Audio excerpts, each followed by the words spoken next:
কৃষ্ণগহ্বর। কৃষ্ণগহ্বর মহাকাশের এমন একটি বিশেষ স্থান যেখান থেকে কোনো কিছু এমনকি আলো পর্যন্ত বের হতে পারে না। কৃষ্ণগহ্বর শব্দের অর্থ হচ্ছে কালো গর্ত। একে এই নামকরণের পেছনের কারণ হলো এটি এর দিকে আসা সকল আলোকরশ্মিকে শুষে নেয়। ঘুমন্ত কৃষ্ণগহ্বর জেগে উঠেছে, এমনই তথ্য জানিয়েছে দ্য ডেইলি মেইল। কৃষ্ণগহ্বর ঘুম থেকে জেগে উঠেছে বলে জানিয়েছেন বিজ্ঞানীরা। ফলে প্রথমবারের মতো কোনো কৃষ্ণগহ্বরের জেগে ওঠার ঘটনা পর্যবেক্ষণের সুযোগ পেয়েছেন তারা। পৃথিবী থেকে প্রায় ৩০০ আলোকবর্ষ দূরে কৃষ্ণগহ্বরটির অবস্থান। কৃষ্ণগহ্বরটি নীরবে অবস্থান করলেও ২০১৯ সাল থেকে কোনো সতর্কতা ছাড়াই সে পুনরায় সক্রিয় হওয়া শুরু করে।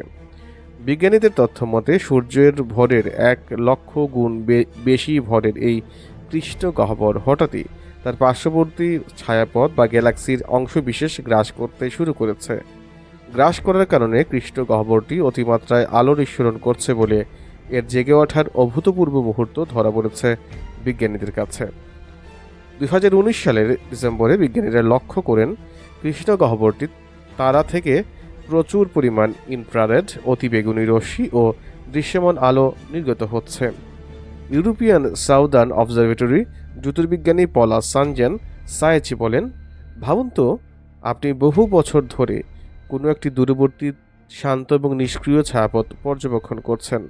হঠাৎ এক সকালে জেগে উঠেছে তা কেমন মনে হবে তার কথা? এমন এক বিরল ঘটনা আমাদের চোখে ধরা পড়েছে।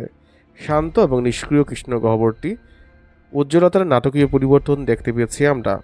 যদিও নানা কারণে বিভিন্ন গ্যালাক্সি উজ্জ্বল হয়ে ওঠে, যা অস্বাভাবিক কিছু নয়, কিন্তু কৃষ্ণগহ্বর জেগে ওঠার দৃশ্য আসলেই বিরল। সাম্প্রতিক তথ্য বলছে কৃষ্ণগহ্বরটি এখন আরও বেশি উজ্জ্বল হয়ে উঠেছে।